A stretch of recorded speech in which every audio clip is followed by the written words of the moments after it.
Fulham took the lead, 21st minute. Josh King scores his first ever Premier League goal. Beautiful finish. And it was scrubbed out by the VAR because it was suggested to Rob Jones that there was a foul on Trevor Chalobah in the build-up to it. Now, we know that this is the wrong decision now because immediately Howard Webb took action and took Michael Salisbury off VAR duties for Sunday's game between Liverpool and Arsenal because he should not have got involved here.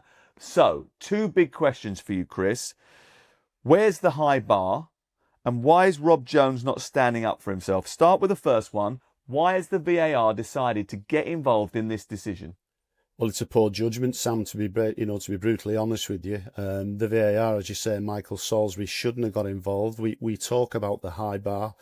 We've done it since the start of the season. We're 30 games in. Not every contact is a foul, that we know that for sure, but it's about protecting player safety as well. And this incident, it's Rodrigo performs a bit of a trick, and as he sort of lands on the floor, he just stands on Trevor Chalobah's foot.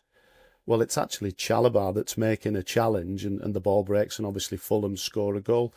Michael Salisbury felt that it was a careless challenge, but I just don't understand how that could have happened, because if anything, it was Chalobah who made a challenge and not Rodrigo.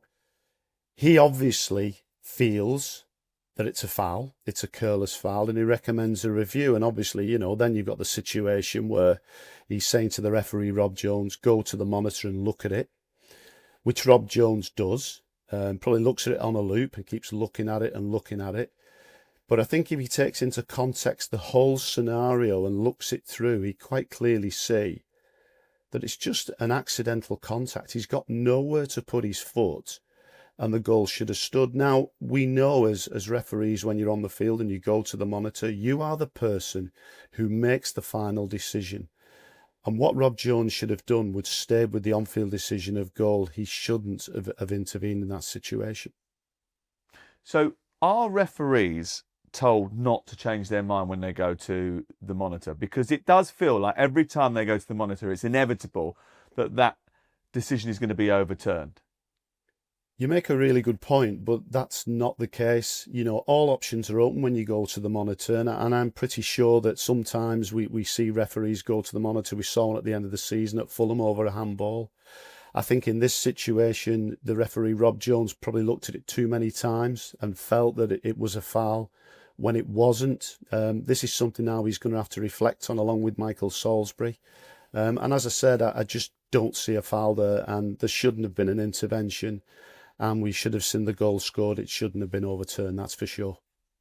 Now, I remember, and you'll probably remember this as well, I think it was Mike Dean who was involved in an incident during a game where he plays an advantage and someone scores a goal and he gives himself a little fist pump by the side. And everyone went, oh, he's celebrating a goal. And actually he wasn't. He was celebrating the fact that he'd played an advantage and that decision had allowed a goal to be scored. But he felt like he'd done a good job. When Rob Jones goes home on Saturday night, what's he going to be feeling? When Michael Salisbury gets the call from Howard Webb being told, you're off Liverpool Arsenal, what's going through his mind? Does he know that he's made a massive rick? Well, they'll be hurting because they set themselves very high standards. We all want to referee football matches, or if we're not refereeing, when we're in the VAR hub, we want to put our kit in our bag and go home. Nobody knows who we are and we've done a good job. And sometimes they get decisions wrong and it hurts. It really does hurt because your personal prize there and you want to get all the big decisions right. But now it's time for reflection. How did it happen? Why did it happen? How will I prevent it happening in the future? So it really is a big one for those two guys to reflect on. The ex-pros that you speak to in and around the ground, I was at this ground on Saturday when it happened. And the general feeling is that this is the problem with refereeing. Some referees haven't played the game. They haven't got the feel of the game. They don't know what it's like to be in that situation. Can you understand that accusation? I hear the phrase a lot. You know the laws. You don't know the game, and I understand where players are coming from. But to be a VAR, you've got to be a referee for starters. And I think somewhere along the line, an ex-player could add value. We've actually seen at the moment, we've got ex-players who've taken up the whistle through the player to referee pathway. So that is something that is open to them.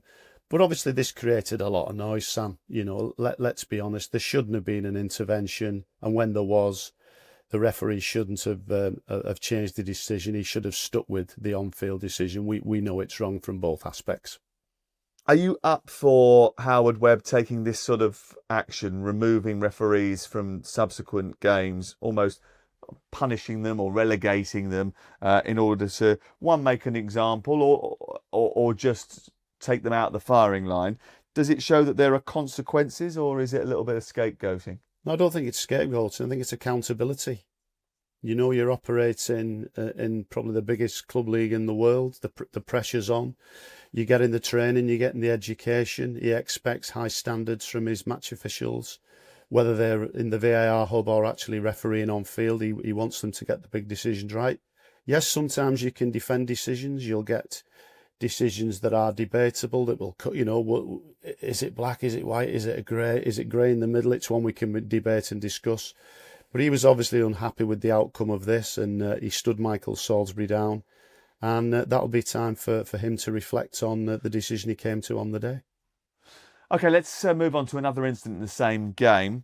Chelsea pushed forward, 52nd minute on the clock. Chalobah attempting to play the ball into the area, looking to shape the ball into the box. It hits the arm of Ryan Sessegnon, who comes out, puts his elbow into the air and turns his back on the ball.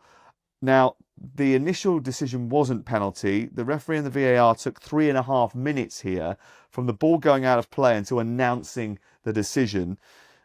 I mean, did the length of time ultimately mask what should have been a very simple decision, or was it incumbent on all of them to ensure they went through all the little bits that could have been possible infractions during that time? Well, there was a little bit to dissect in this one, wasn't there? There was a potential handball by Pedro. There was a challenge. So you've got to break all those bits and pieces down. And then when you look at Sessegnon, the way he's jumped, with his leg outstretched, his arm is away from the body, this was a really good on-field review. The surprising thing for me was the referee didn't see it in real time. I thought he would have done, but he didn't. I recommend, a review was recommended for this situation, and quite rightly a penalty was given, because in my mind that was a clear handball offence. You're not having any of the other ones, though? You're not thinking that maybe No. It was a handball by João Pedro, a little push, maybe the foul by Caicedo on Alex Iwobi? You're not having that? No, there was a lot to unpick there. I think there was a little coming together with Anderson, another player. There was the minor contact with Iwobi and Caicedo, and the situation with the handball with Pedro. The ball just bounced up and hit him. So you unpick all that, and then you look at the big decision penalty, which it was right to recommend a review, and in my opinion, a good on-field review and the correct outcome. Went on for a long time, though, or a longish time, 3.5 minutes, as we said. Do you think that's because the first one was playing on the mind of the officials? I would like to think not, but, we've just mentioned 3 minor situations that occurred prior to the ball striking Sessegnon's arm. But when you've got to unpick all 3 of those, and the referee he goes to the monitor and looks at it. But as I said, in my opinion, I just think it should have been seen on field. Quite clearly it wasn't, but thankfully we got the right outcome. Is it helpful, Chris, when you've got players like Antonee Robinson criticising refereeing decisions after the game on social media, publicly doing it? On his social media, he says this: if they can check something for 5 minutes and still get it wrong, then what's actually the point? Standard of officiating in the Prem has been shocking for a while now. Does that mean that there is a bit of a disconnect between players and officials? Has he got a point, or was that just frustration boiling over? What do you think? I think it's the last bit, Sam. I think it's frustration boiling over. They've lost a football match when they probably should have been 1-0 up. It didn't happen, and sometimes after a game, you do get frustrated, you do get angry, and everybody's got an opinion. That's the game we're in. Fans, managers, coaches, players will all have an opinion. I think that. What are we now? We're 30 games into this season. I don't think I've heard those comments too many times from players or managers. I don't think we've had too many complaints. But look, the player in himself is entitled to his opinion. That's for him. I'm pretty sure that he'll discuss that with his manager on how he think the referees perform. But in the main, what the referees do is you just blank that out and try and concentrate on getting the big decisions right as you move forward. Do you feel like sometimes there are weekends where you're just completely under fire and everyone's coming for you, and you just almost do have to put your tin hat on and just sort of say, right, just keep going, keep out the firing line? Is that me or the referees? No, listen. The whole group of you, because I know that you're a little bit of a team as well, don't you? Do you all sort of text each other and say, lads, just keep our heads down. Don't go to the golf club tonight. No, that's not me anymore, Sam. I've moved on from that. But yeah, I mean, I can recall when I was refereeing, there's weekends where it goes fantastically well and everyone thinks you've done a brilliant job, and there are weekends where it doesn't go too well and it's disappointed and you're frustrating yourself. You've just mentioned Antonee Robinson. There's frustrated. I've been as frustrated myself sometimes when I've refereed a game and watched it back. I've been behind the couch and watched Match of the Day and peered over and gone, why did I do that? And I've been as angry as probably he was. But it's about putting that to one side, let the hot air balloon go, as a sports psychologist will say, and move on to the next game pretty quick. And we've all had that. We all watch stuff that we do back. I've done it. I've had it look this weekend. I've looked back at something and gone, that was absolutely ridiculous. Why did you do that? And, I'm sure players are in the same position as well. They've made bad passes. So we all look back at our own work and think we could have done better, and we want to get better. And I suppose one of the sort of processes we're going through this is sort of working out how we can all get better at understanding the laws and the communication between referees, players, fans and official, because fans understanding what the referees are trying to do, I think certainly helps them understand it all a little bit better and puts it all in context. Scott Parker, though, he wasn't happy with the officials after the game at Old Trafford, where there were a couple of big incidents to dissect.